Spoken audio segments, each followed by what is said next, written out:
Ito mga kapatid, bibigyan ko kayo na naman ng kaunting tip at idea. Siguro hindi naman sa atin lingid na talagang grabe ang ulan ngayong panahon. Tuturuan ko kayo paano alagaan ang ating mga switches. So ayan, mga switch natin basa kagaya sa akin. Ganito gawin nyo. Ayan, WD-40 lang. Shoutout WD-40. Baka naman.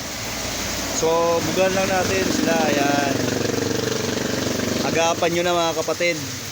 Pati sa susian nyo, lagyan nyo. Kasi kapag ito ay natuyo, mangyayari niyan ay titigas, no? Kagaya sa akin kanina, medyo matigas na 'yung ano. Lagyan niyo rin 'yung susian, ha. Ayan, tapos lalaro-laruin niyo para gumanda lang 'yung pasok no ating WD-40 sa loob. Ayan, laro-laruin niyo.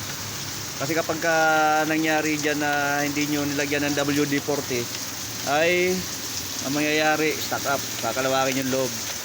Ayan, gaya kayo, tigas na nito. Pero dahil sa may WD-40 na, goods na uli siya. Okay? Kaunting tip at idea lang niya mga kapatid. Huwag din kakalimutan din yung ating susian, lagyan nyo. Walang problema yan, lagyan nyo na ano sa loob, WD-40. Ayan. Pasiritan nyo lang. Tip lang yun mga kapatid, tip para sa tagulan.